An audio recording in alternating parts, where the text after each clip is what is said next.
नमस्कार, स्वागत है आप सभी का। आप देख रहे हैं R9 टीवी। आपके साथ मैं हूं पंकज रौतेला। आप भी कोरोना पॉजिटिव हो सकते हैं, आपके आसपास भी कई लोग कोरोना पॉजिटिव हो सकते हैं, आपकी सोसाइटी, आपके ऑफिस में भी कोरोना पॉजिटिव लोग हो सकते हैं, चाहे उन्हें कोई लक्षण हो या फिर ना हो। जी हां, कोरोना जैसी महामारी में यह नई खाज है जिसने दुनिया में खौफ का खाका खींच डाला है। आज इसी मुद्दे पर चर्चा होगी, बात होगी। हमारे साथ R9 टीवी के editor in chief Amitabh Agnihotri ji हैं जो इस चर्चा को आगे बढ़ाएंगे। स्वागत है सर आपका। लेकिन चर्चा हो, पैनल जुड़े और बात हो कि जिस बीमारी के बारे में पहले से ही कोलाहल की स्थिति और उस बीमारी के अब लक्षण नहीं मिल रहे हैं फिर भी बीमारी हो रही है, इस पर बात हो। पहले रिपोर्ट।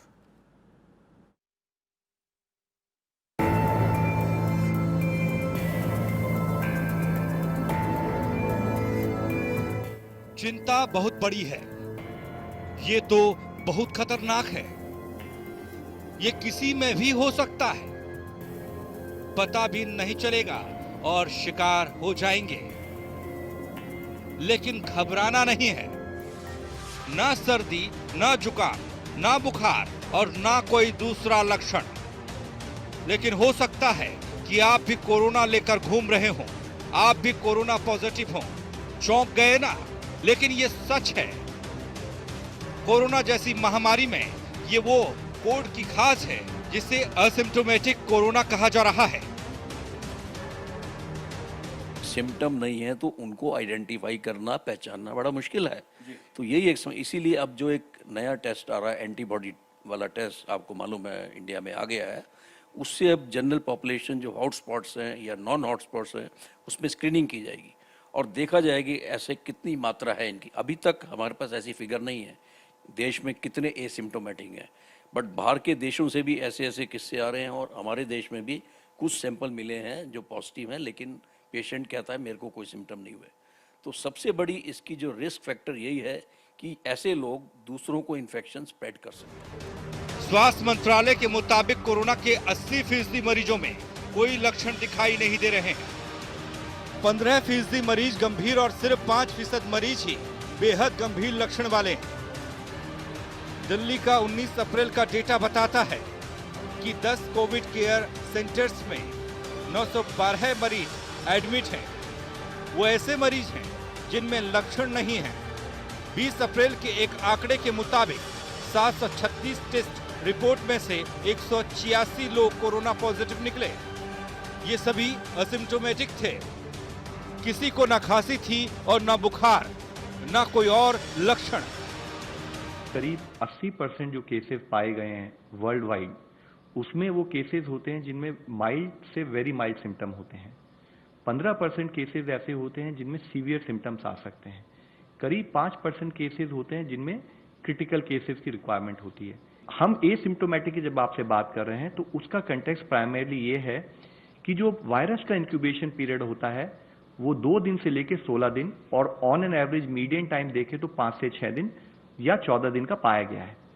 उसमें पहले 5-6 दिनों में या 3-4 दिनों में उसका फेज ऐसा होता है जिसमें सिम्टम्स बहुत ज्यादा विजिबल नहीं होते, जिसको आप प्राइमरली प्री सिम्टोमेटिक कह सकते हैं या कॉमन मैन पार्लेंस में एसिम्प्टोमेटिक कह सकते हैं। बहरहाल दुनिया भर में हुए विश्लेषण के आधार पर कोरोना के 80% मरीजों में लक्षण बिल्कुल नहीं दिख रहे हैं या फिर हल्के लक्षण दिखाई दे रहे हैं। अब कोरोना के इस नए किरदार ने दुनिया भर की चिंता को बढ़ा दिया है। इससे तो कम्युनिटी संक्रमण का संकट सामने आ रहा है।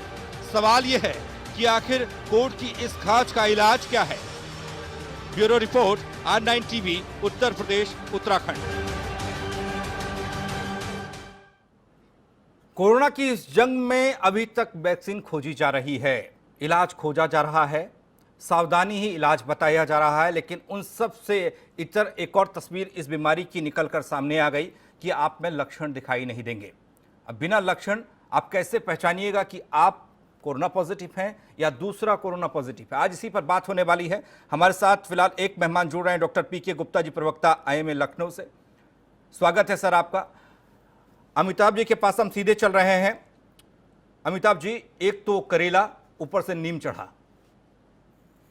जी हाँ, इस मेरे ख्याल से ये कहावत थोड़ी हल्की है जी। बेहतर कहावत यहां पर होगी, कोढ़ में खाज। जी कोरोना जब भारत में आया या दुनिया में आया तो उसके लिए एक जो कैंपेन प्लान हुआ, क्रिएट हुआ, awareness campaign across the globe, Bharat में भी, वो ये बताया गया आम लोगों को कि भाई तेज बुखार, सांस लेने में तकलीफ, गला अवरुद्ध, चोक, ये 3 चीजें हो तो मान लेना कि इस वायरस से आप ग्रसित हैं और अस्पताल जाइए, इलाज कराइए। ठीक बात है। जी देश ने एक मानस बनाया, इन लक्षणों के प्रति सावधानी का मानस बनाया। आज हम देख रहे हैं वो सारा कैंपेन व्यर्थ सा हो गया। गाड़ी ने दिशा ही बदल दी। बिल्कुल। जानी थी मुंबई, चली गई लखनऊ। अब बताइए क्या करे पैसेंजर। अब जो नया परिदृश्य उभरा, मुझे लगा इस पर चर्चा होनी चाहिए। ये सबसे खतरनाक परिदृश्य है, कोरोना से भी ज्यादा खतरनाक कोरोना के चाल परिवर्तन का है।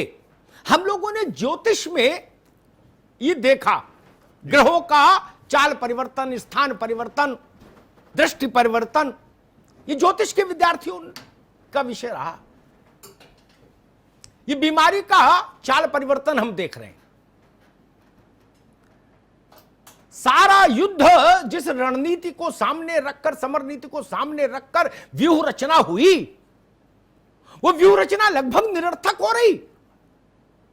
डॉक्टर्स कह रहे न खांसी, न जुकाम, न सांस लेने में तकलीफ, न बलगम, और कोरोना में फंस गए। और 1-2-5% नहीं। इसलिए मैंने इसको कोढ़ में खाज कहा, जी, ताकि सामान्य जन समझ सके। 100 में 80 लोग ऐसे।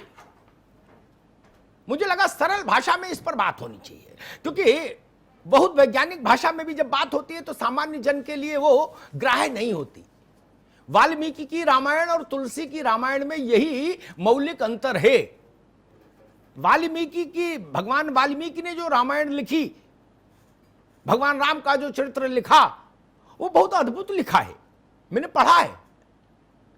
लेकिन वो भारत का कंठहार नहीं बना, भारत की जिह्वा पर विराजमान नहीं हुआ। उनका ग्रंथ जिह्वा पर विराजमान हुआ गोस्वामी तुलसीदास द्वारा रचित रामचरितमानस, क्योंकि वो लोक भाषा में था। इसलिए मुझे लगा ये कठिन कठिन शब्दावलियों से बाहर निकल के जरा अपने विद्वान डॉक्टर्स को बैठाएं, उनसे पूछें कि भाई डॉक्टर साहब, ये जो बीमारी ने चाल परिवर्तन किया और 360 डिग्री पर जो घूम गई पूरी, अब गाजीपुर में, बस्ती में, बहराइच में, महोबा में, पडरौना में, बबेरू में, मोहम्मदाबाद में, खिमसेपुर में, जिसने ये मानस बनाया, ये समझ अपने अंदर इनहेल कर पाया, वो पिछले 1 महीने में कैंपेन सुनकर कि भाई ये 3 लक्षण हो तो समझो कोरोना की चपेट में हो। अब वो हतप्रभ है,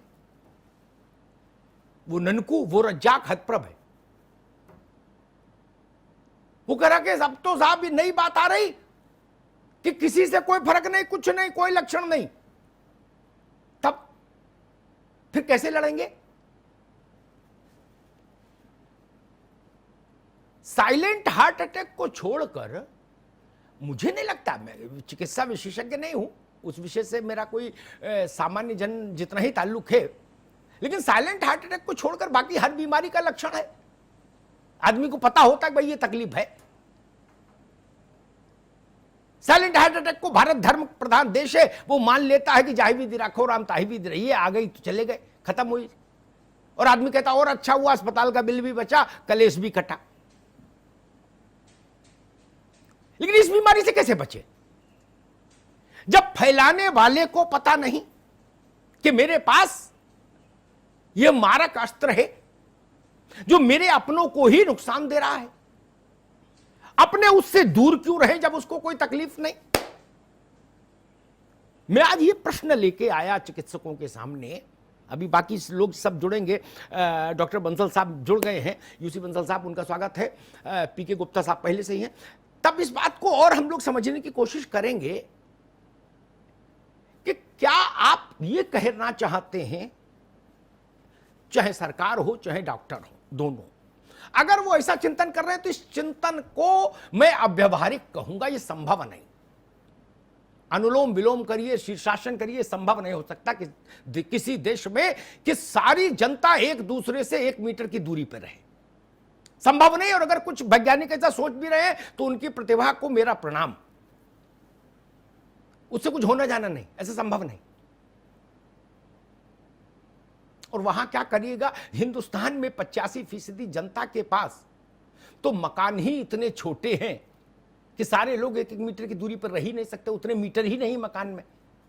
वहां क्या करेंगे वैज्ञानिक, केजीएमसी के वाइस चांसलर, केजीएमयू के वाइस चांसलर साहब क्या करेंगे, टाटा के अस्पताल के डायरेक्टर साहब क्या करेंगे, एम्स के गुलेरिया साहब क्या कर सकते, कुछ नहीं कर सकते, जगह ही नहीं।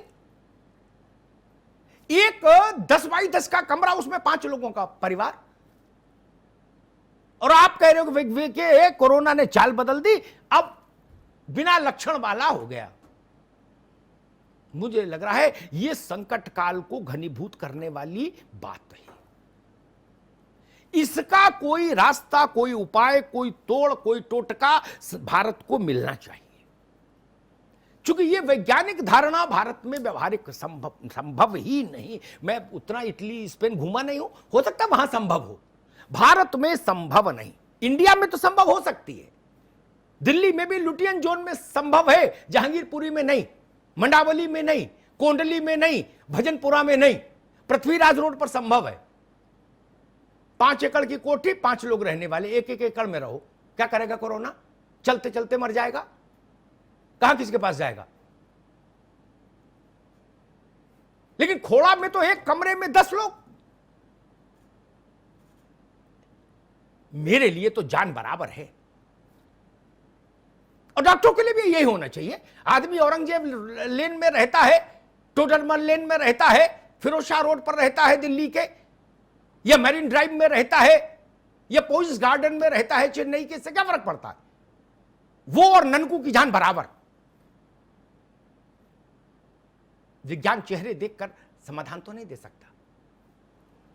पीके गुप्ता साहब के पास चलते हैं। पहले गुप्ता जी, मैं बड़ा हैरान हुआ, व्यथित हुआ जब मैंने ये उद्घोषणा सुनी कि 80% मरीज ऐसे आ रहे हैं जिनमें कोई लक्षण नहीं था, कम से कम ऐसा जो बाह्य रूप से समझ आए या उनको खुद को समझ आए, बाह्य छोड़िए उनको भी समझ आए, और बाद में पता लगा वो कोरोना से ग्रसित हो गए।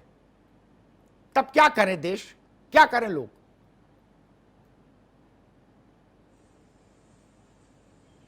गुप्ता साहब, आप तक मेरी आवाज पहुंच रही है? सामयिक चिंतन है जी और चूंकि जी जी जी हाँ, बिल्कुल एक सामयिक चिंतन है। और पिछले दिसंबर में जो वुहान से शुरू हुआ और अभी फरवरी चल रहा है, निश्चित तौर पे ये वायरस की जो एक लाइफ साइकिल है, जो इसका इवोल्यूशन है, धीरे धीरे वैज्ञानिक समझने की कोशिश कर रहे हैं, हम चिकित्सक भी समझने की कोशिश कर रहे हैं। अब रिसेंट जो एक डाटा आया जिसमें कहा गया कि 70% से अधिक, लगभग 80% लोग जो हैं वो कैरियर हैं, यानी कि वो एसिम्टोमेटिक हैं। तो लेकिन कहीं न कहीं ये देखिए कि ये जो जिनकी जांचें हुई, ये कहीं न कहीं कॉन्टैक्ट की हिस्ट्री में थे, किसी विदेशी व्यक्ति के संपर्क में आए थे, तो कहीं न कहीं एक बैकग्राउंड जो हिस्ट्री है वो तो मिल रहा है। और जहां तक सवाल है कि ये लक्षण नहीं है, सोशियोलॉजी वाले भी मिल रहे हैं, हम रोज देख रहे हैं महाराज, हम देश भर के खबरें रोज देख रहे हैं, रोज चला रहे हैं। पॉजिटिव सकारात्मक नहीं, ये जिनके सकारात्मक पुरखे कभी विदेश नहीं गए, विदेशी से नहीं मिले, वो भी चपेट में है गरीब। वो मैनिफेस्ट नहीं कर रहा है सिम्टम। तो यही कर, डॉक्टर सूर्यकांत हमारे साथ जुड़ गए हैं। तो अब लगता है कि इस परिदृश्य को देखते हुए लगता है कि हमें आप कोरोना के साथ ही जीना पड़ेगा, जी। कुछ रास्ते निकालने पड़ेंगे और ये समय के साथ साथ कम्युनिटी में एक हर्ड इम्यूनिटी डेवलप होगी, अपने आप ही ये ठीक होगा, बहुत अच्छी वायरस बात की है जो डॉक्टर तीव्रता है वो जी, खत्म जी। होगी। डॉक्टर साहब, मैं ऐसा मेरा जी। एक संभावना मैं लेकिन वो भारत का कंठहार नहीं बना, भारत की जिह्वा पर विराजमान नहीं हुआ। उनका ग्रंथ जिह्वा पर विराजमान हुआ गोस्वामी तुलसीदास द्वारा रचित रामचरितमानस, क्योंकि वो लोक भाषा में था।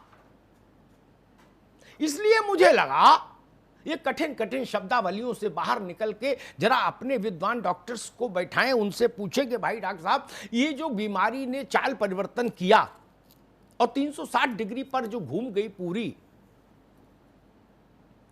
अब गाजीपुर में, बस्ती में, बहराइच में, महोबा में, पडरौना में, बबेरू में, मोहम्मदाबाद में, खिमसेपुर में, जिसने ये मानस बनाया, ये समझ अपने अंदर इनहेल कर पाया, वो पिछले 1 महीने में कैंपेन सुन सुनकर कि भाई ये 3 लक्षण हो तो समझो कोरोना की चपेट में हो। अब वो हतप्रभ है, वो ननकू, वो रज्जाक हतप्रभ है। वो कह रहा कि अब तो साहब ये नई बात आ रही कि किसी से कोई फर्क नहीं, कुछ नहीं, कोई लक्षण नहीं, तब फिर कैसे लड़ेंगे?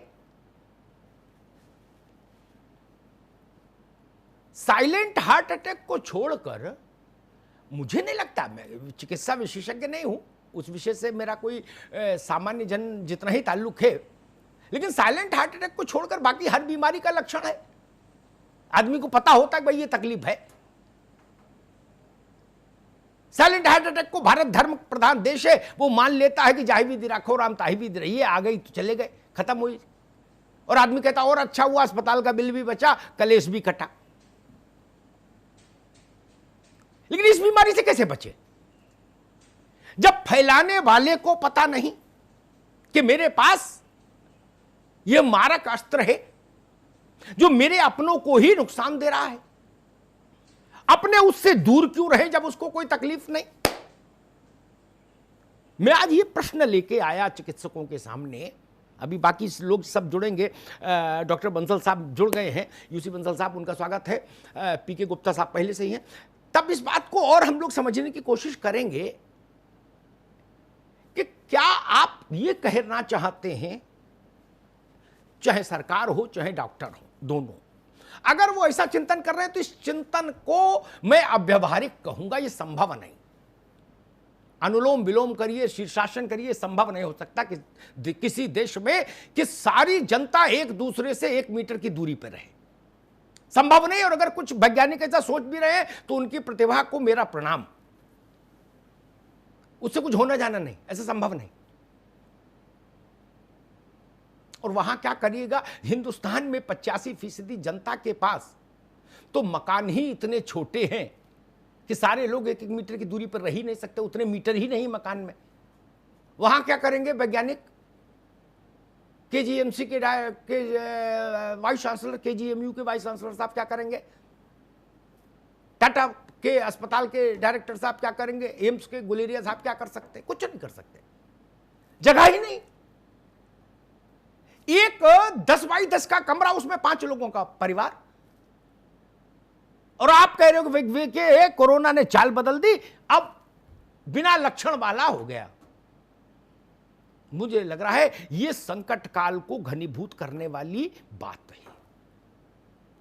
इसका कोई रास्ता, कोई उपाय, कोई तोड़, कोई टोटका भारत को मिलना चाहिए, क्योंकि यह वैज्ञानिक धारणा भारत में व्यवहारिक संभव ही नहीं। मैं उतना इटली स्पेन घूमा नहीं हूं, हो सकता वहां संभव हो, भारत में संभव नहीं। इंडिया में तो संभव हो सकती है, दिल्ली में भी लुटियन जोन में संभव है, जहांगीरपुरी में नहीं, मंडावली में नहीं, कोंडली में नहीं, भजनपुरा में नहीं, पृथ्वीराज रोड पर संभव है। 5 एकड़ की कोठी, 5 लोग रहने वाले, 1-1 एकड़ में रहो, क्या करेगा कोरोना? चलते चलते मर जाएगा, कहां किसके पास जाएगा? लेकिन खोड़ा में तो एक कमरे में 10 लोग,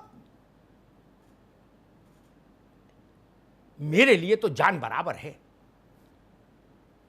और डॉक्टरों के लिए भी यही होना चाहिए। आदमी औरंगजेब लेन में रहता है टोडरमल लेन में रहता है, फिरोजशाह रोड पर रहता है दिल्ली के, या मैरिन ड्राइव में रहता है, या पोइस गार्डन में रहता है चेन्नई के, इससे क्या फर्क पड़ता है? वो और ननकू की जान बराबर। विज्ञान चेहरे देखकर समाधान तो नहीं दे सकता। पीके गुप्ता साहब के पास चलते हैं। पहले गुप्ता जी, मैं बड़ा हैरान हुआ, व्यथित हुआ जब मैंने ये उद्घोषणा सुनी कि 80% मरीज ऐसे आ रहे हैं जिनमें कोई लक्षण नहीं था, कम से कम ऐसा जो बाह्य रूप से समझ आए या उनको खुद को समझ आए, बाह्य छोड़िए उनको भी समझ आए, और बाद में पता लगा वो कोरोना से ग्रसित हो गए। तब क्या करें देश, क्या करें लोग?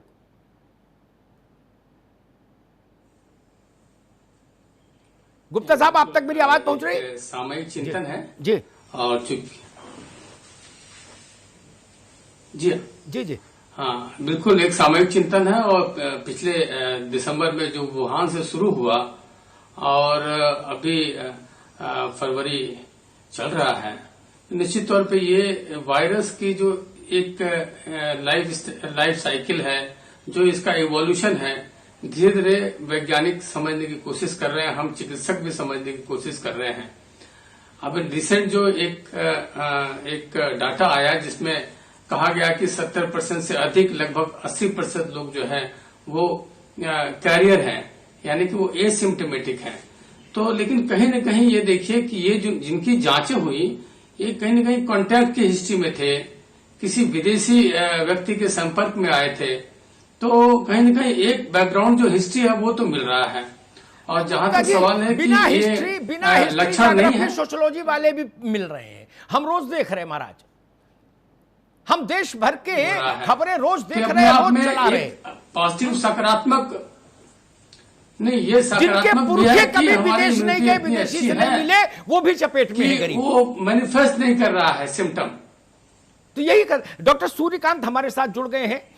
तो अब लगता है कि इस परिदृश्य को देखते हुए लगता है कि हमें अब कोरोना के साथ ही जीना पड़ेगा, कुछ रास्ते निकालने पड़ेंगे, और ये समय के साथ साथ कम्युनिटी में एक हर्ड इम्यूनिटी डेवलप होगी, अपने आप ही ये ठीक होगा, बहुत अच्छी बात वायरस की जो तीव्रता वो खत्म होगी। डॉक्टर साहब, मैं ऐसा मेरा एक संभावना मैं व्यक्त कर रहा आपके हूँ। मत से मैं सहमत हूं काफी हद तक। मैं बाकी डॉक्टर्स को भी बहस में ले आऊं। डॉक्टर सूर्यकांत हमारे साथ जुड़े हैं, उनका स्वागत है। बहुत महत्वपूर्ण काम संभाल रहे हैं, कोरोना टास्क फोर्स के मेंबर हैं उत्तर प्रदेश में, और उत्तर प्रदेश का जो सबसे पुराना और सबसे महत्वपूर्ण संस्थान है चिकित्सकीय शिक्षा का, पहले किंग जॉर्ज मेडिकल कॉलेज हुआ करता था, KGMU है, उसमें श्वसन तंत्र के विभाग के अध्यक्ष हैं। डॉक्टर सूर्यकांत, आप थोड़ा लेट जुड़े, हम लोग चर्चा ये कर रहे थे, हमने ग्रहों को चाल बदलते ज्योतिष में पढ़ा। मैं जैसे ही अस्पताल से जी नहीं, मैं जानता हूं आपकी जिम्मेदारी भी बड़ी है। हमने ग्रहों को चाल परिवर्तन करते देखा, पढ़ा ज्योतिष में। अब कोरोना को चाल परिवर्तन करते देखा।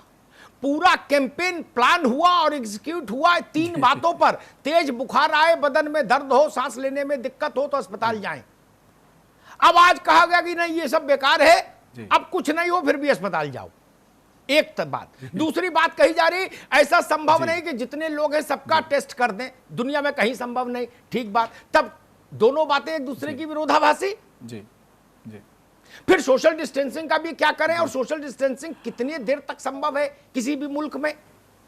हम लोग चर्चा कर रहे थे कि हिंदुस्तान के 85% परिवार ऐसे हैं जहां इतना बड़ा मकान ही नहीं कि 5 लोग हैं तो 1-1 मीटर की दूरी पे बैठ जाएं। तो वहां आप पर्चे पर लिख भी दो डॉक्टर साहब। अमिताभ जी, आप तो क्या करेगा आदमी? जी अमिताभ जी, आप बिल्कुल सही कह रहे हैं। पहले तो मैं क्षमा प्रार्थी हूं कि मैं अस्पताल से अभी आया हूं, और ये पहले से मौजूद थे। आप ही लोग भगवान हैं, जितने लोग इस पैनल में विराजमान हैं, आप ही लोग भगवान हैं। जी। दूसरा, मैं आपको बता दूं कि मेडिकल टीचर होने के नाते जब MBBS पास करके मेरे अंडर में MD के स्टूडेंट आते हैं, प्रतिवर्ष 8 नए छात्र आते हैं, तो मैं पहली बात कहता हूं कि अगर भारत के डॉक्टर बनना है तो पहले भारत को जानो। बहुत सुंदर बात। ये हमारे देश के करिकुलम में कहीं नहीं लिखा है कि भारत के इंडियन सिस्टम ऑफ डॉक्टर बनने के लिए या इंडिया में डॉक्टर बनने के लिए आपको भारत भी जानना होगा। ये हमारे सिलेबस में कहीं नहीं लिखा है। हाँ, नहीं लिखा। वो मैं किताब में आउट तो ऑफ द विदेश में सिलेबस लिया जाके ये कहता हूं कि अगर इंडिया के डॉक्टर, जी, मैं out of the syllabus, out of the box जाकर अपने स्टूडेंट को कहता हूं कि इंडिया के डॉक्टर, अच्छे डॉक्टर बनना है तो पहले इंडिया को जानो, यानी भारत को जानो। मैंने सबसे पहले, शायद मैं उन बहुत कम लोगों में से हूं जिसमें मैंने पहले जो विदेशों से ये चली आ रही है एकेडमिक्स थ्योरी चली आ रही है, उसमें से बहुत सी चीजों पे मैंने ऑब्जेक्शन किया। पहला मेरा ऑब्जेक्शन है, जिसका मुद्दा आज आपने उठाया है, सोशल डिस्टेंसिंग। सोशल डिस्टेंसिंग का अगर आप हिंदी अर्थ करें तो होता है सामाजिक दूरी। क्यों भाई हम समाज में दूरी बढ़ाना चाहते हैं? समाज में दूरी बढ़ाने का हमारा मकसद नहीं है, सही शब्द है फिजिकल डिस्टेंसिंग, यानी शारीरिक दूरी। जी। अब शारीरिक दूरी आप मीटर में बना सकते हैं या एक बैरियर क्रिएट करके बना सकते हैं। तो घर के अंदर आप, सही कहा आपने कि 10 बाई 10 के कमरे में अगर 12 लोग रह रहे हैं तो 1-1 मीटर कैसे उनके हिस्से में आएगा? नहीं बना सकते वो दूरी, लेकिन मास्क तो लगा सकते हैं। हम सांस ले रहे हैं और इसका जो संक्रमण जा रहा है वो सांस लेने से ही जा रहा है। मैं आपको बता दूं, जीवन की शुरुआत सांस लेने से होती है, मृत्यु सांस लेने होती है। पूरा का पूरा यही सांस का खेल है। और सौभाग्य कह लिए चाहे दुर्भाग्य जी, मैं सांस का ही डॉक्टर हूं। उसी के, जी जी। तो इस प्राणवायु के लिए ही पूरा संकट है, चाहे जो एसिम्प्टोमेटिक हो चाहे सिम्प्टोमेटिक हो। लेकिन जब तक सांस की तकलीफ नहीं होती है, कोरोना हो चाहे कोई रोना हो, कोई भी ऐसी तकलीफ नहीं है जिसके कारण इमरजेंसी पैदा हो। जी डॉक्टर साहब, 15% लगभग केवल ऐसे रोगी हैं जिनको, एक चीज मैंने कहीं सुनी थी, बोलिए कि और उसका पालन मैं तो करने ही लगा जी, बिना उसको विज्ञान की कसौटी पर वो ज्यादा चक्कर में पड़े हुए, कि भाई रोज जब रात में घर से घर पहुंचो तो स्नान करने के बाद, भोजन करने के बाद बढ़िया से 10-15 मिनट भाप लो गमछा ओढ़ के। मैं तो कहता हूं 5 मिनट की भाप पर्याप्त है। तो उससे मैं बड़ा स्वयं आनंद लेता है। हूं, परिवार के सदस्यों को भी दिलवाता हूं और सबको रिकमेंड करता हूं। ज्यादा मैं और मैं आपको पढ़ा ही बता नहीं दूं कि ज्यादा जी, किताबें, मैं आपको बता दूं, मैं उतना आदमी भयभीत रहता है। जितना कम किताब पढ़े उतनी नहीं, मैं आपको बता दूं कि मैं एलोपैथी सिस्टम का डॉक्टर हूं जी, मैं एलोपैथी सिस्टम का डॉक्टर हूं और ये जो सलाह है ये आयुष विभाग के द्वारा दी गई है, लेकिन इसका मैं वैज्ञानिक जो स्पष्टीकरण है वो आपके दर्शकों को दे देता हूं। देखिए, ये कोरोना वायरस 56 डिग्री सेंटीग्रेड के ऊपर नहीं जिंदा रहता है, मर जाता है। और जो आप भाप लेते हैं उसका तापमान 100 डिग्री सेंटीग्रेड से ऊपर होता है। तो ये कोरोना वायरस कहां से जाता है? नाक के द्वारा सांस के मार्ग से जाता है। अगर आप अपने नाक के और सांस के मार्ग को गर्म रखेंगे, या आप जैसे आपने कहा कि बाहर से होके आए और आपने पानी की भाप 5 मिनट ले ली, नाक से ली और मुंह से निकाली, अगर आपके पास स्टीम इनहेलर भी नहीं है तो छोटा भगोना जिसमें चाय बनती है उसमें पानी उबाला, भाप निकली, उसमें आप किसी भी अखबार को वैसे मोड़ लीजिए जैसे चने बेचने वाले मिलते हैं, और मोड़ के चौड़ा हिस्सा नीचे और छोटा हिस्सा ऊपर करके जब उसमें से भाप निकले तो मुंह से भाप लीजिए और नाक से निकालिए। तो मुंह, नाक और साइनस तीनों में गर्मी आ जाती है। और मैं तो कहता हूं कि ये श्वसन तंत्र का झाड़ू पोंछा है। जैसे आप घर की गंदगी को झाड़ू पोंछा से साफ कर लेते हैं, श्वसन तंत्र का झाड़ू पोंछा केवल स्टीम इनहेलेशन है। आप, जैसे मैं प्राणायाम को कहता हूं कि ये श्वसन तंत्र का वैक्यूम क्लीनर है। आप अपने ड्राइंग रूम में, जैसे आपने कहा कि लुटियन जोन्स में रहने वाले लोग वैक्यूम क्लीनर भी घर में रखते होंगे, और वो अपने सोफा को और इन सब चीजों को क्लियर करते हैं वैक्यूम क्लीनर से। तो अगर आप प्राणायाम करेंगे तो श्वसन तंत्र का वैक्यूम क्लीनर से आप सफाई कर रहे हैं। अगर आप भाप ले रहे हैं तो आप झाड़ू के साथ साथ पोंछा भी, चलिए इतने बहुत झाड़ू पोंछा होता रहे, और वैक्यूम क्लीनर तो अभी आया डॉक्टर साहब। उससे पहले सदियों तक झाड़ू पोंछा ठीक था। झाड़ू को लक्ष्मी से जोड़ा हम लोगों ने इस देश में। नहीं, झाड़ू की पूजा होती है। जी, झाड़ू तो बड़ी काम की चीज। डॉक्टर साहब मैं आता हूं आपके पास, डॉक्टर साहब मैं आऊंगा आपके पास जी, मैं दोबारा आता हूं आपके पास। डॉक्टर डी राम हमारे साथ जुड़े हैं। प्राणायाम है वो तो बहुत पुराना वैक्यूम क्लीनर है। डॉक्टर डी राम हमारे साथ जुड़े हैं, professor Delhi medical college. Doctor UC Bansal हमारे साथ हैं। बंसल साहब, ये बात मुझे डॉक्टर सूर्यकांत की बहुत हृदय को छू गई, चूंकि मेरी सोच के के साथ इसकी साम्यता है। हिंदुस्तान में ऐसे बहुत सारे डॉक्टर्स के संपर्क में रहा, देश के बड़े नामी गिरामी डॉक्टर्स, जिन्होंने एक नई वैज्ञानिक पद्धति अपने अनुभव से क्रिएट कर दी अपने मरीजों के लिए, और उसका बड़ा लाभ हुआ। एक मौलाना आजाद में डीन थे डॉक्टर साहब, मैं उनका नाम भूल रहा हूं, अब तो इस दुनिया में भी नहीं। उन्होंने कहा कि भाई साहब मैंने ये एलोपैथी और भारतीय चिकित्सा पद्धति को मिला के प्रस्तुत कर दिया। एक और भी डॉक्टर है, बड़े रिनाउंड डॉक्टर है, टीबी पर चूंकि बहुत दिखते हैं इसलिए मैं उनका नाम नहीं लूंगा अभी यहाँ। उन्होंने भी मुझसे एक बार कहा था, हार्ट के डॉक्टर हैं देश के बड़े, उन्होंने कहा था कि मैंने इसके साथ देश को जो मानक प्रचलित है उनको भी जोड़ा, तब जाके ज्यादा रिजल्ट आया। डॉक्टर के अग्रवाल, अब आपने नाम ले दिया, ठीक है मेरे मित्र। मैं सिर्फ ये कहना चाह रहा हूं, इटली में रहने वाले आदमी की इम्यूनिटी और भजनपुरा में रहने वाले आदमी की इम्यूनिटी कैसे हो जाएगी भाई, जो एक गोली एक इलाज कर दे। हमारे यहाँ का आदमी जो खाना सामान्य दिनों में खाता है वो अमेरिका वाला एक दिन खा ले तो वैसे ही अस्पताल में 6 महीने भर्ती रहेगा। सही कहा आपने।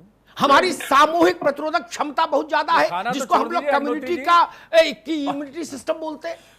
बंसल साहब, आपने सही कहा, जैसे डॉक्टर साहब ने बताया जी। कि आज की तारीख में इस कोरोना से बचने का एक ही रास्ता है जो आप घर जाके भाप लेते हैं।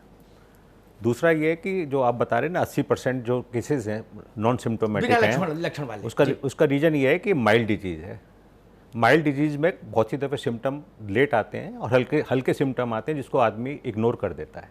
हल्का सा जुकाम हुआ, खांसी हुई, बुखार हुआ, 2 दिन में ठीक हो गया, वो भी एक कोरोना वायरस का इन्फेक्शन हो सकता है। हर एक आदमी में इतना सीवियर नहीं होता। सीवियर होने के लिए जैसे डॉक्टर साहब ने पिन पॉइंट करा कि सांस लेने में तकलीफ हो, वो सीरियस लक्षण होते हैं। वो ओनली, अगर आप देख रहे हैं कि हमारे देश में अभी तक 2,60,000 टेस्ट हो गए, 2,60,000 टेस्ट में हम करीब 20,000 पॉजिटिव है, और उसमें से जो 600 आदमी की डेथ, 600 साढ़े 600 के बीच में डेथ हुई है।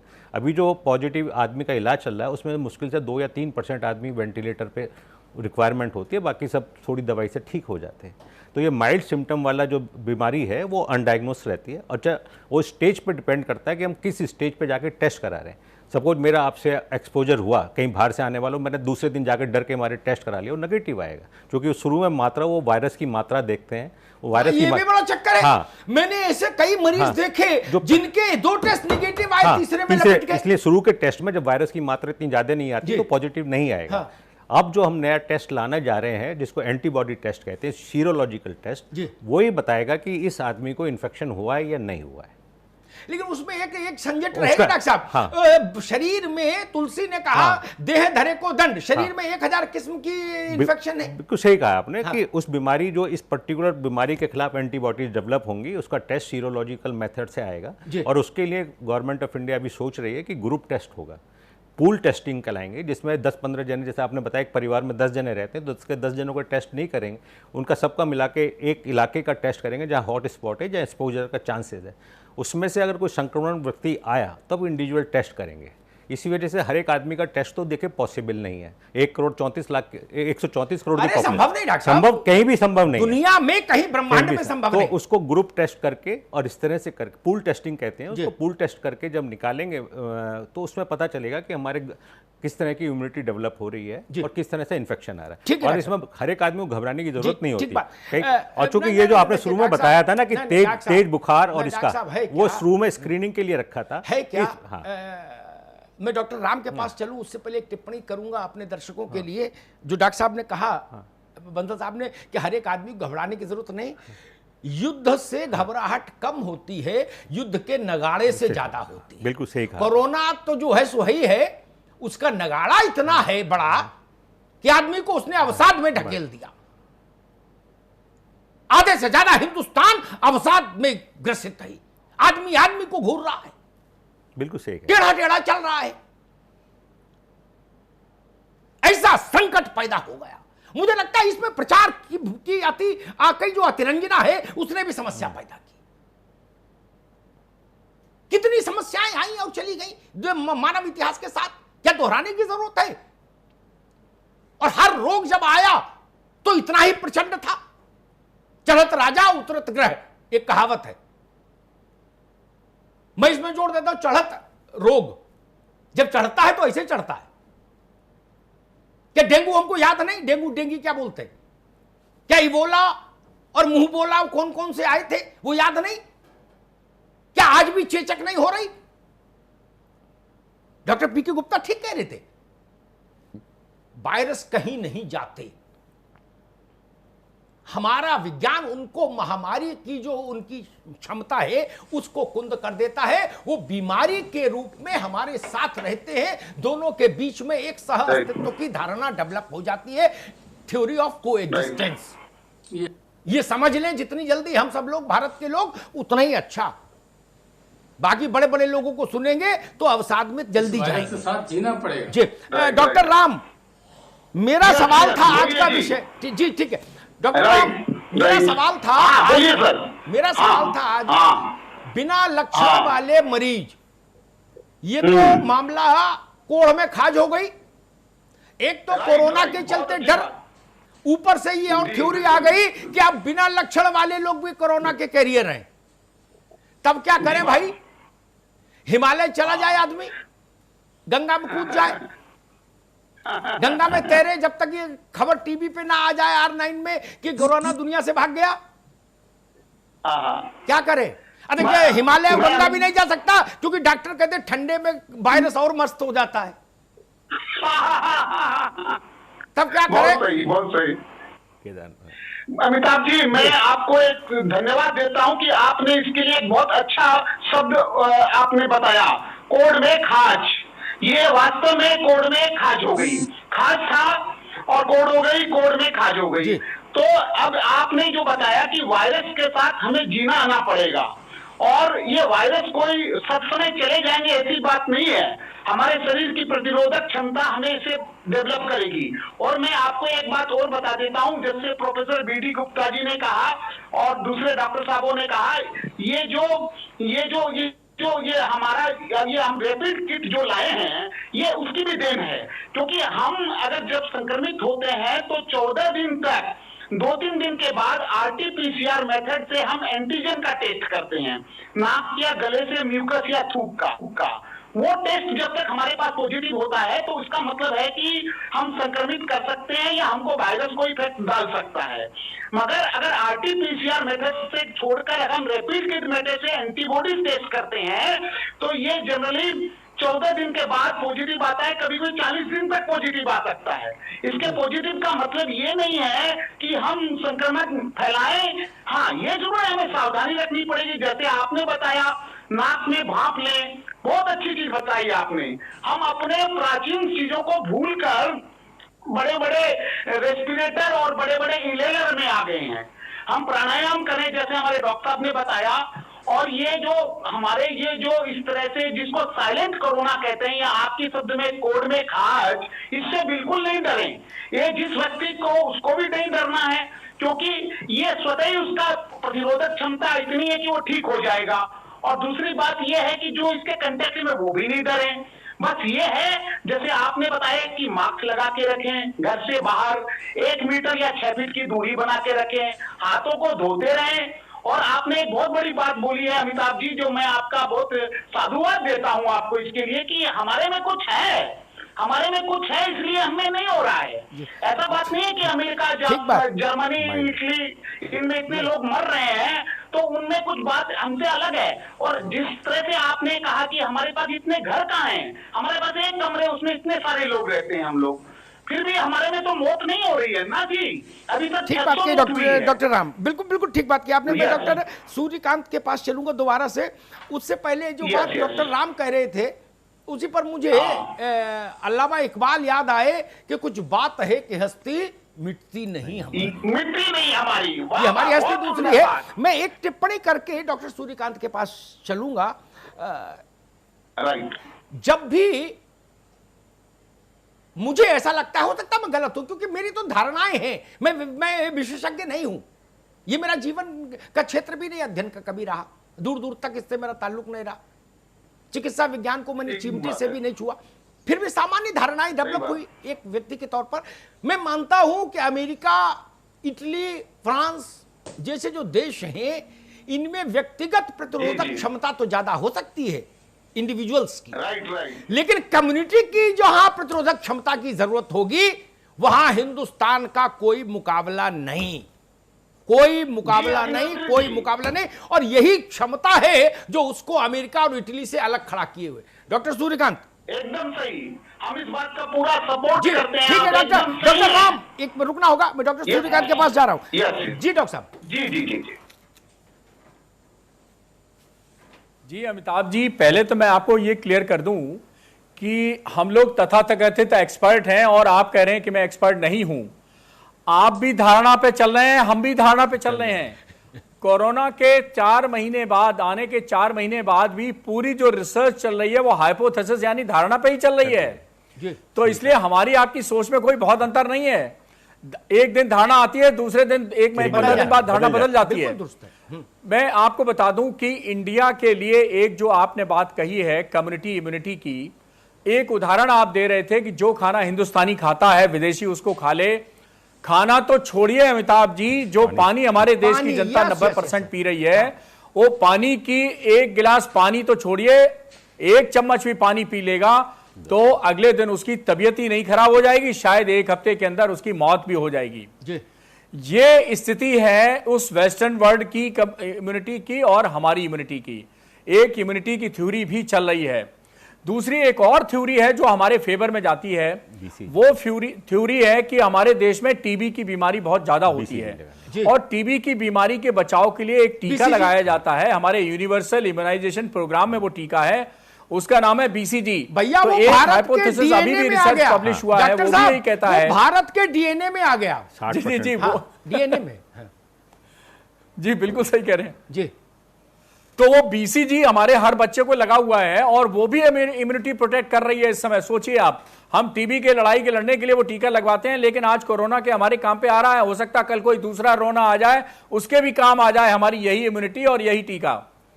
और तीसरी जो बात है वो ये है कि अभी भी जो हमारे यहां स्ट्रेन आया है वो इतना विरुलेंट और इतना इन्फेक्टिव नहीं है। हमारे देखिए अभी भी 2.5 लाख के करीब टेस्ट हुए हैं और उसमें पॉजिटिविटी सिर्फ 20,000 आ रही है। तो हमारे यहाँ 4-5% पॉजिटिविटी आ रही है, जबकि अमेरिका में ये पॉजिटिविटी 20% है, जबकि वो ज्यादा टेस्ट कर रहे हैं हमसे ज्यादा। यानी उनका हर टेस्ट जो है वो 5वां टेस्ट वो पॉजिटिव आ जा रहा है। हमारे यहाँ ऐसा नहीं है, हमारे यहाँ केवल 4% के करीब पॉजिटिविटी आ रही है और जो मृत्यु दर भी है वो हमारी 2% 3% के करीब है, जबकि इटली और अमेरिका की जो मृत्यु दर है ठीक होने की जो प्रतिशत है वो 20 के लगभग है। 19.78 कुछ करके 20 के लगभग है रिकवरी रेट। जी अमिताभ जी, कितने एसिम्प्टोमेटिक जिनको संक्रमण हुआ वो ठीक हो गए, उनके तो हमारे पास डेटा भी नहीं है क्योंकि हमने अभी उस लेवल पे टेस्टिंग नहीं की है। डॉक्टर साहब, फिर तो जब ये एंटीबॉडी टेस्ट इंट्रोड्यूस होगा, जब हम देश में ये मानकर चलिए, जो ये देश शाश्वत मानता रहा कि हरियानाथ के नाथ, ये बाबा विश्वनाथ का देश है, महादेव का देश है। इस आदमी का, इस देश के आदमी की आस्था इतनी मजबूत है, देखिए आप कि बहुत सारी बीमारी वैसे ठीक हो जाती है। मंथल साहब, हाँ, आप प्रत्यक्ष को देखिए कि 28-29 तारीख में दिल्ली पे कितना बड़ा जमावड़ा हुआ था। हाँ, है ना। हाँ। और उन सबको रखा गया और सब चले गए। किसी में आपने कोरोना का कोई संक्रमण देखा? कोई टेस्टिंग में उनका संक्रमण निकला? सब अपने आप आइसोलेशन में रहे, क्वारंटाइन में रहे और सब चले गए। हमारे यहाँ गरीब आदमी में भी हर्ड इम्यूनिटी है, उसमें भी एक बीमारी से लड़ने की क्षमता है, तो वो इस बीमारी से लड़ रहे हैं। और डॉक्टर साहब ने जैसे फरमाया, ठीक बताया कि कुछ बीमारी तो आदमी ठीक होकर चले गए, उनको टेस्ट अभी हम कर नहीं पा रहे। जब हम टेस्ट कर पाएंगे, पूरे ग्रुप में कर पाएंगे, तब हमें पता चलेगा कितना इन्फेक्शन वाइड स्प्रेड था, कितने आदमियों में लक्षण आए। क्योंकि अभी ये स्टेज जो है सब स्टडी कर रहे हैं। It is a new virus, किसी को इसके बारे में पूरा लक्षण नहीं पता। अभी ये नई थ्योरी आई कि आपका टेस्ट बदल जाएगा, आपको सुगंध नहीं आएगी, तो वो भी एक लक्षण है, वो आम आदमी नहीं बता पाता। वो इतना ज़्यादा प्रचार नहीं हुआ। अभी प्रचार सिर्फ 3 सिम्टम का हुआ कि नज़ला, खांसी और तेज बुखार। बाकी और भी हैं, कभी वोमिटिंग भी आ सकती है, डायरिया भी हो सकता है। आपको अगर कोई बीमारी पहले से चल रही है, जैसे शुगर की बीमारी है या हार्ट की बीमारी है, तो 2-3 केसेस में देखा गया है जो हार्ट का ऑपरेशन कराने गए हैं उनको बाद में कोरोना निकला।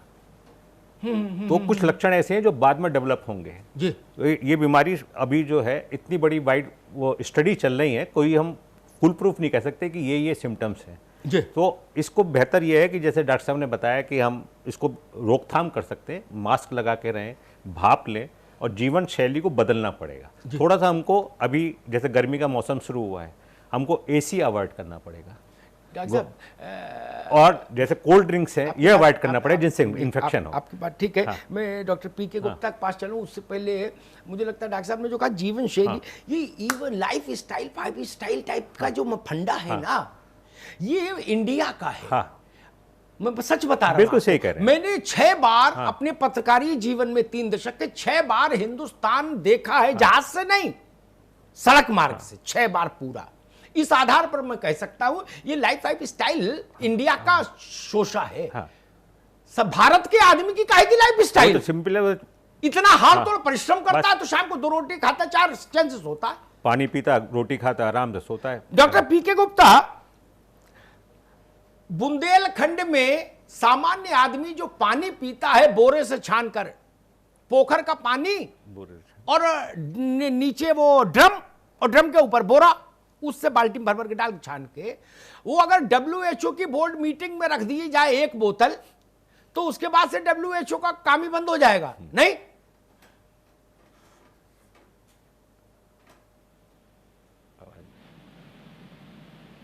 पीके गुप्ता साहब, ये जो सामूहिक इम्यूनिटी है, कलेक्टिव इम्यूनिटी जो भारत की है, ये उसको प्रोटेक्शन दे रही है इस बीमारी से।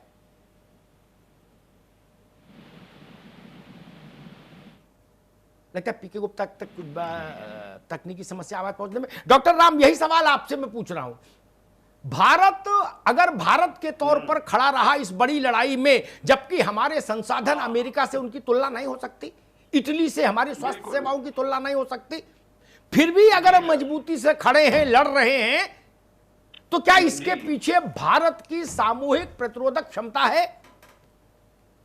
जी, आप एकदम सही कह रहे हैं अमिताभ जी। जी। ये हमारी प्रतिरोधक क्षमता है, यही क्षमता है। हमारा सरकार, कुछ लोग हम पर आरोप लगाए कि हम केस छुपा रहे हैं।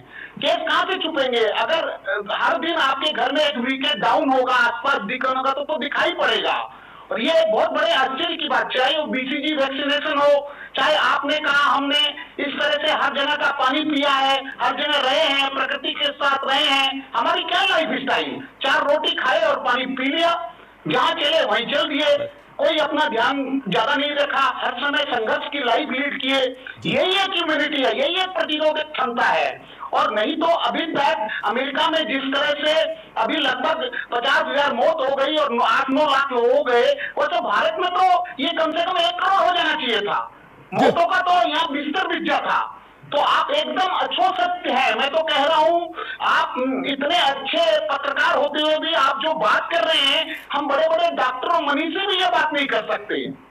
आप में इतना प्रैक्टिकल ज्ञान है आपको कि जिसकी कम प्रशंसा की जाए। और ये ज्ञान मेरे लिए नहीं, ये ज्ञान यहाँ जितने भी सुनने वाले हैं उनको अमिताभ जी जो कह रहे हैं उसको अच्छो पालन करना चाहिए। आप एकदम सही हैं। हमें हमारी प्रतिरोधक क्षमता पर ध्यान रखना पड़ेगा, मगर ये हमें बचा रहा है। इसके साथ ये भी अनुरोध है कि हम लॉकडाउन को माने, हम नियंत्रित रहें, हम मास्क लगाएं, अपने हाथों को बराबर धोएं, जो कि जैसा कि आपने कहा। और अगर अमिताभ जी की एक बात मान ले, घर में आने से पहले या जाने से पहले बीच बीच में सिर्फ पानी का भगोना गर्म करके अगर हम भाप ले लें तो साफ कोई चीज की जरूरत नहीं है। अगर हम साबुन से हाथ धोएं तो सैनिटाइजर की जरूरत नहीं है।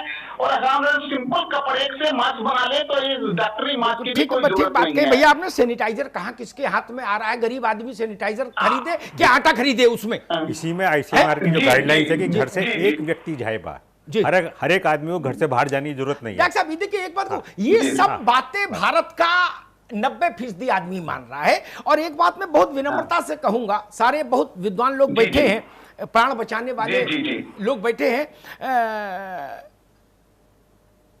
130-35 करोड़ लोग जीवन जी सकें, कोई स्थिति हो, जीवन तो जीना है, जीवन जी सके, इसके लिए 10 करोड़ लोगों को सड़क पर रहना मैंडेटरी है। ये जान लीजिए, 10 करोड़ लोगों को सड़क पर उतारे बिना 130 करोड़ लोग जी नहीं सकते। कोरोना हो, कोरोना से बड़ी बीमारी हो, लॉकडाउन हो, कर्फ्यू हो, कुछ हो। डॉक्टर सूर्यकांत, मैंने गलत तो नहीं कहा? आप तो जहां बैठे हुए हैं वहां तो इस वक्त इस बीमारी का समुद्र है, सुनामी है। कितने दिन जी, आपके पास तो तमाम अनुभव होंगे। कितने दिन तक रोक पाएंगे, कितने दिन तक रोक सकेंगे भाई? जी जी, बहुत दिनों तक नहीं रोका जा सकता, बात आपकी बिल्कुल सही है। अमिताभ जी, मैं यहां बात क्लियर कर दूं जी कि कुछ सालों में, 20-30 सालों में हम बड़ी, जिसको आप अभी भारतीय जीवन पद्धति कह रहे थे, वो भूल गए थे। आप देखिए, जितनी बड़ी पार्टियां होती हैं, कहीं आपने वॉश बेसिन रखा देखा हाथ धुलने के लिए? ठीक बात है, हाँ ये बात तो ठीक कही आपने। हाँ हमारे घरों में पहले हम घर में घुसते थे तो बरोठे या बरोठी में जूता चप्पल उतारना पड़ता था। यस, उसके यस। बाद दादी वो कहती घर में थी, नहीं जाता था हाथ जूता मुंह चप्पल। पैर बाहर धो के के जूते बेटा बाहर। अंदर आओ, तब जाके खाना मिलेगा। हाँ और हम सीधे डाइनिंग टेबल पे पहुंच जाते हैं जूता पहन के। ठीक बात तो है। हमने अपनी जीवन पद्धति को बदल दिया, और हमने जब बदल दिया तो हमें भोगना पड़ रहा है। और अच्छा है आज कोरोना है, कल कोई दूसरा रोना है, हमें इसी बहाने समझाया जा रहा है, हम अपनी जड़ों की तरफ दोबारा लौट रहे हैं, और जितनी जल्दी हम लौट आए। और मैं तो आगे भी कहता हूं जी कि ऐसा ना हो कि सितंबर अक्टूबर आते आते आप जो है ये सब भूल जाएं और वही फिर पुराना फिर करने लगे। ये अब परमानेंट फीचर बना लीजिए, क्योंकि आज कोरोना वायरस आया है, 2 साल बाद कोई दूसरा वायरस आ जाएगा। तो इसलिए जो पद्धति, जो जीवन शैली आपने बदलाव लाए हैं कोरोना की वजह से, उनको अब आप परमानेंट फीचर बना लीजिए। इसी में ही हमारी आपकी सबकी भलाई है। जी बिल्कुल, बहुत सही बात कही डॉक्टर बंसल। मुझे लगता है मानव इतिहास की किताब अगर हम लोग खोल कर देखें तो कोई ना कोई व्याधि, कोई ना कोई वायरस उसके साथ पैवस्त है, टैग्ड है।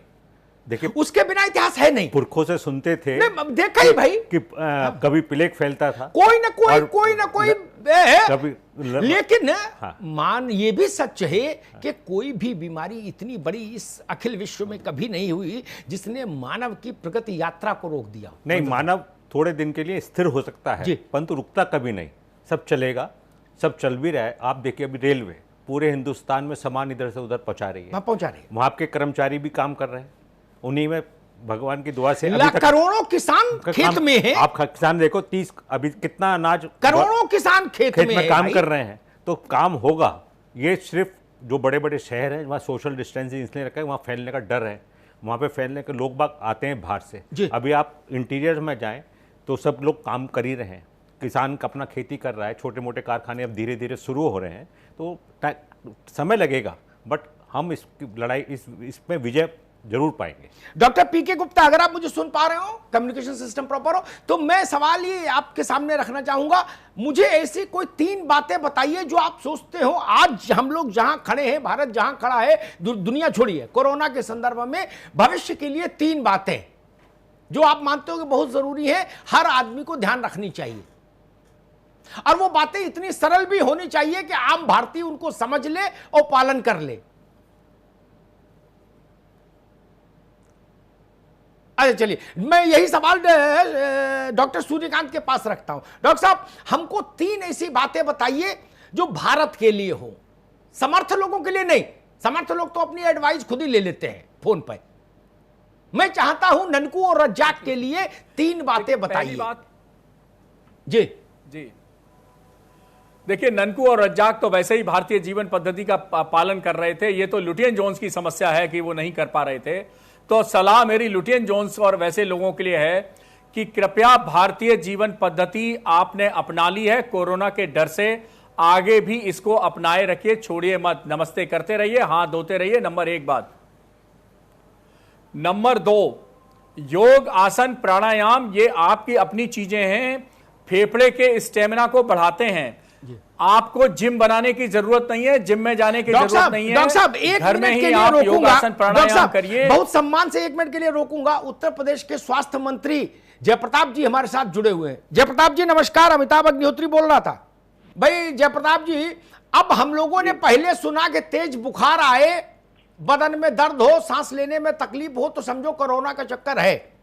अब ये नई थ्योरी आई कि 80% ऐसे रोगी सामने आ रहे हैं जिनमें लक्षण नहीं, लक्षण विहीन रोगी।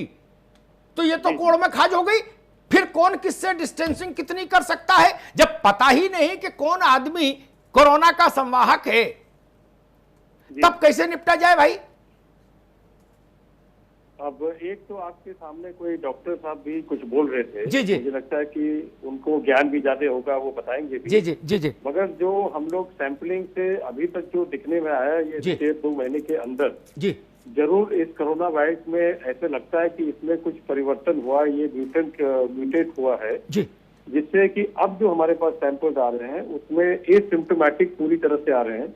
जैसे एक केस हम आपको बता दें कि हमने 2 अप्रैल को एक केस को हमने टेस्ट किया, वो टेस्ट नेगेटिव आया, और 20 अप्रैल को हमने उसको फिर दोबारा टेस्ट किया क्वारंटीन में रखने के बाद पूरे समय, वो पॉजिटिव आ गया। और आज उस दिन भी एसिम्प्टोमेटिक था, आज भी एसिम्प्टोमेटिक है जी। तो ये तो एक समस्या आ ही रही है कि बिना मतलब उसका वायरल लोड उसका हो सकता है थोड़ा अधिक होगा, तब वो पकड़ में आया सैंपलिंग में जी। तो ये इस तरह के केसेस हम लोग के सामने भी आ रहे हैं, और ये थोड़ा सा सतर्क होना बहुत आवश्यक है हम सभी लोग को। तो ये मैं आपको बता रहा था। जयप्रताप भाई, अब ये पूल टेस्टिंग की स्थिति क्या है हमारे प्रदेश में? जो ज्यादा वाले इस तरह के केसेस जहां हमारे आगरा, गाजियाबाद, गौतम बुद्ध नगर या इस तरह के मेरठ संख्या में आ रही है, इधर पूल टेस्टिंग हम लोग कर रहे हैं जी। और पूल टेस्टिंग से एक आइडिया लगा ले रहे हैं कि कितना हमारा ज्यादा संख्या सैंपलिंग का इतना आसानी से हो जा रहा है और टाइम के अंदर भी हो जा रहा है जी। दूसरी बात ये बताना चाहूंगा कि जैसे कि जो हम लोग ने लॉकडाउन के दौरान जो हॉटस्पॉट्स बना दिए हैं और क्वारंटीन एरियाज बना दिए हैं, तो उस हॉटस्पॉट और क्वारंटीन एरियाज में लगातार हम लोग सैंपलिंग ले रहे हैं, पूल सैंपलिंग करके, क्योंकि संख्या ज्यादा है जी। और एक सैंपल लेना, तो उससे अच्छा कि पूल सैंपलिंग 5 के बैच में बना के हम लोग लेते हैं, वो सफलतापूर्वक हम लोग को सूचना भी मिल जा रहा है उस सैंपलिंग में कि कितना हम लोग के पॉजिटिव केसेस आ रहे हैं। मगर वो पॉजिटिव केसेस उसी के अंदर आ रहे हैं, वो हॉटस्पॉट्स के अंदर ही ज्यादा आ रहे हैं जी, अभी तक जितना हम लोगों ने देखा है। नहीं, स्वाभाविक है, इसीलिए उसको हॉटस्पॉट बनाया। एक बात जयप्रताप जी और मैं समझना चाहूंगा, अभी कल मैं देख रहा था कि प्लाज्मा थेरेपी को लेकर कुछ अच्छी खबरें उत्तर प्रदेश से आ रही थी सरकार के स्तर पर,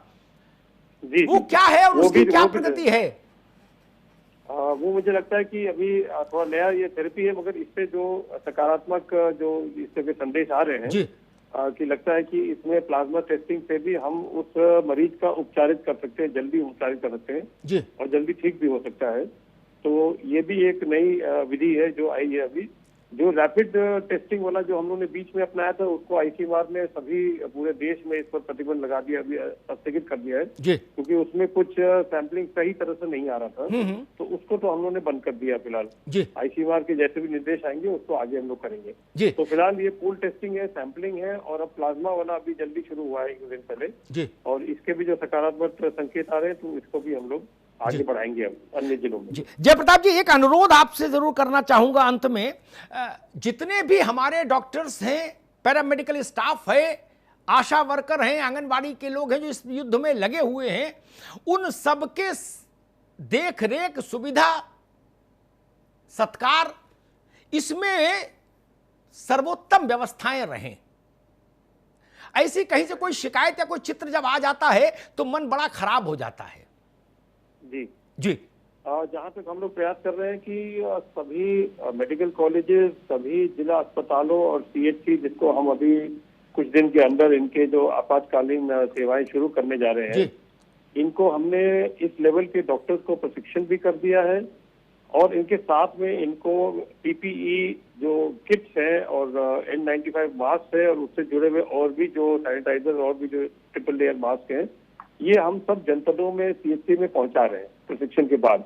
तो प्राइमरी हमारा प्राथमिकता हमारा ये है कि जब ये नॉर्मल पेशेंट जब आने लगेंगे इमरजेंसी में, तो उनको, क्योंकि एसिम्प्टोमेटिक होने के नाते हमारा डॉक्टर, हमारा पैरामेडिक, हमारा नर्स उसको नहीं समझ में आएगा, इसलिए वो प्रोटेक्शन गियर रखेंगे अपना, और प्रोटेक्शन के अंतर्गत वो इन लोग का जांच थर्मल एनालाइजर से करेंगे, थर्मोमीटर से करेंगे, और इनको कुछ लक्षण अगर भ्रमित होता है या पता चलता है तो उसी हिसाब से इनको आगे क्वारंटीन में रखने की देंगे, अन्यथा वो उनका उपचार जैसे होता है जिस बीमारी के लिए, मान लीजिए फीवर है या डायबिटीज है या ब्लड प्रेशर है या किडनी जुड़े हुए हैं, कैंसर पेशेंट्स है, तो ये सब सेवाएं भी हम लोग को प्रारंभ करना है, क्योंकि इसमें भी हमको और बहुत कौशन के साथ प्रारंभ करना है, बहुत सतर्कता के साथ प्रारंभ करना है। इसलिए हम लोग ने 3 स्टेज में सरकारी और प्राइवेट डॉक्टर्स का भी ट्रेनिंग कर लिया हम लोग ने। जयप्रताप जी, मैंने जो बात कही उसमें एक बात, इसलिए ये बात मैंने कही आपके सामने, मेरे पास एक फोटो आया, उत्तर प्रदेश के एक जिले से भेजा एक डॉक्टर ने ही, जो खाना मंगाया गया वहां जिला अस्पताल में, वो खाना उस स्तर का नहीं था ना। इसलिए मैंने आग्रह किया, ये भगवान का स्वरूप है धरती पर महाराज, ये हमारा और शासन का कर्तव्य है कि अगर ये हमारी सेवा में प्राण होम रहे हैं तो हम इनकी सर्वोत्तम देखरेख सुनिश्चित करें। मंत्री जी जी बिल्कुल आप सही कह रहे हैं, इन्हीं के भरोसे हम लोग ये पूरी लड़ाई भी लड़ रहे हैं।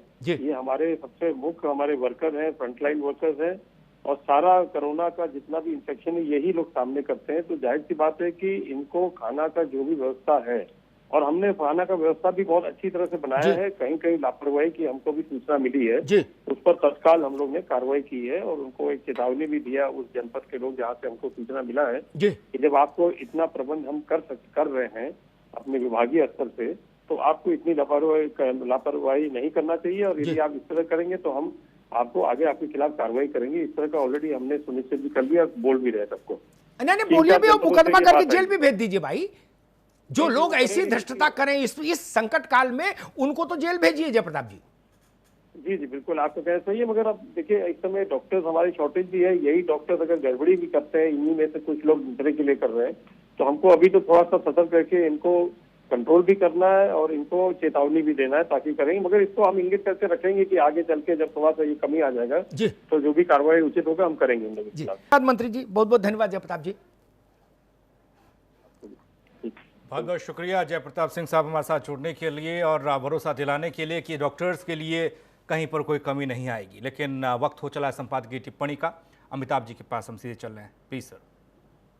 देखिए, पूरी बहस में हम सब लोग एक राय थे, स्वास्थ्य मंत्री जुड़ गए तो उनसे जो मुझे बात कहनी थी, जो मेरे हृदय में थी, वो मैंने आमने सामने कह दी और वो मान भी गए। ये मंजूर नहीं हो सकता। मेरे पास तस्वीर है, वो मैं दिखा सकता हूं कैसी दाल है, कैसी रोटी है। ये नहीं चलेगा। हम इनके ऋणी हैं, हम इनके कर्जदार हैं। प्राइवेट सेक्टर के चिकित्सकों ने क्या किया, कारण कुछ भी हो, उनने तो अपने पुराने मरीज को भी देखना बंद कर दिया। पंडित भी होता है, पुराने यजमान को भूलता नहीं, उसकी पत्री देख लेता है फोन करे तो। ये तो दुकान ही बंद कर गए, फोन ही नहीं उठाए, मरो। वही सरकारी अस्पताल, वही डॉक्टर जिसको हिंदुस्तान में हर तीसरा आदमी आए बाएं साएं बोलता था, अरे सरकारी अस्पताल में तो नरक है। जितने 5 तारा अस्पताल थे, किसी ने गेट नहीं खोला। और डॉक्टर सूर्यकांत हमारे साथ बैठे हैं, बहुत काबिल डॉक्टर हैं, और सबसे खूबसूरत बात यह है उनके साथ कि भारत को समझते हैं।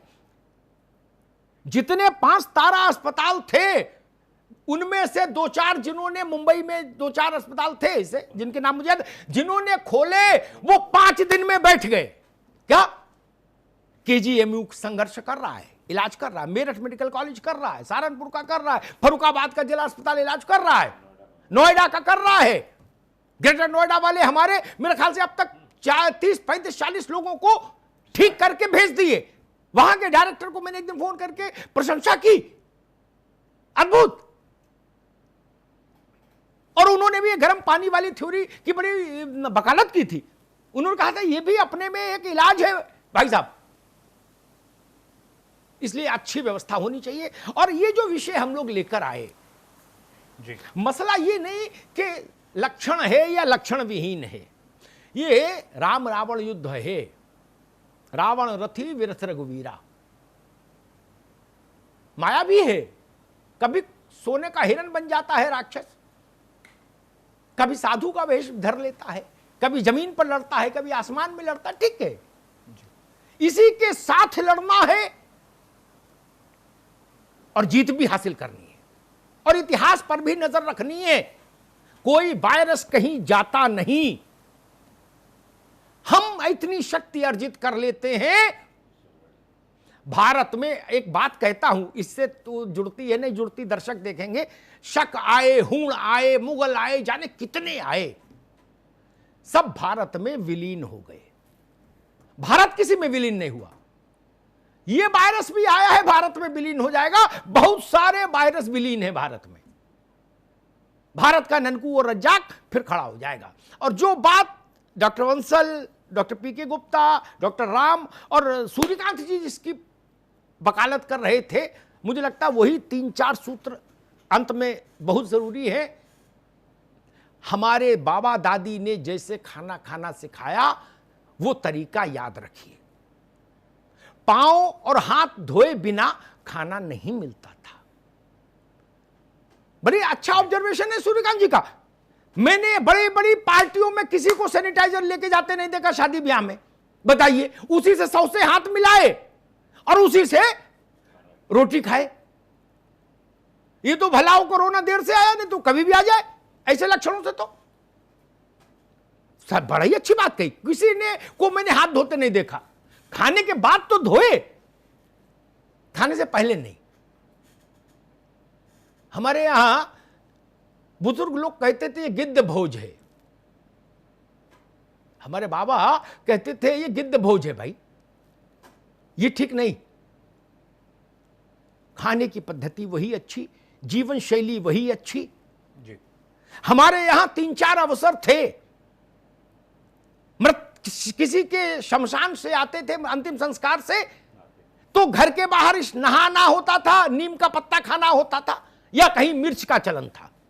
दोनों के वैज्ञानिक आधार। और कपड़े समेत नहाना होता था। यह भी बात समझिए कि कपड़े पर भी न रहिए, जो अब हम सरफेस थ्योरी पढ़ रहे हैं कि क्लोथ पे भी रहता है। और सबसे प्यारी बात जो मुझे लगी, हर लगे ना फिटकरी रंग चोखो आए, जो सूर्यकांत जी कह रहे थे, भाप ले लो, उसके लिए कोई मशीन खरीदने की जरूरत नहीं। भाप तो ले सकते हो, उसी पानी को गर्म करो, भाप ले लो, फिर उसी की चाय बना लो, बाद में पी लो, कोई गंदा थोड़ी ना हुआ। क्या समस्या है? अब मस्त डोलो जी। मुझे लगता है भारत को भय से बाहर निकलना होगा। भय से, जब मैं बोलता हूं भय से बाहर निकले, तो मैं ये नहीं कहता असावधान हो जाइए, सावधानियां बरतिए, लेकिन भय से बाहर। मैं सामूहिक भय के प्रचार प्रसार के किसी भी अभियान के विरुद्ध हूं। मैं रोग से लड़ने वाली, ऊर्जा पैदा करने वाले भाव के साथ हूं जी। सामूहिक भय से कोई देश का आत्मबल खड़ा नहीं हो सकता। वायरस आए हैं और चले गए, ये भी आया है, चला जाएगा। जितनी सावधानियां आप जानते हैं उतनी ही सावधानियां बरत लेंगे तो मुझे लगता है कि पर्याप्त हो जाएंगे जी। और भारत अच्छी स्थिति में है, इस बात की गवाही आंकड़े दे रहे हैं, इस बात की गवाही तस्वीरें दे रही हैं, इस बात की गवाही अमेरिका और इटली के लोग दे रहे हैं। इसलिए इस गर्व के साथ रहिए सावधानी पूर्वक कि आप पर परमात्मा की कृपा है, चिकित्सकों की कृपा है, आपके जीवन शैली की देन है और आपके रसोई की देन है कि आप सुरक्षित हैं। धन्यवाद। बहुत बहुत शुक्रिया अमिताभ जी आपका, डॉक्टर सूर्यकांत जी बहुत बहुत शुक्रिया आपका भी, डॉक्टर पीके गुप्ता जी बहुत बहुत शुक्रिया आपका, डॉक्टर डी राम आपका भी बहुत बहुत शुक्रिया, डॉक्टर यूसी वंसल साहब बहुत बहुत शुक्रिया आपका, और स्वास्थ्य मंत्री जी उत्तर प्रदेश के हमारे साथ जुड़े थे जयप्रताप सिंह साहब, आपका भी बहुत बहुत शुक्रिया। आओ बात करें कार्यक्रम में आज इतना ही। बाकी खबरों के लिए बने रहिए 9 टीवी के साथ।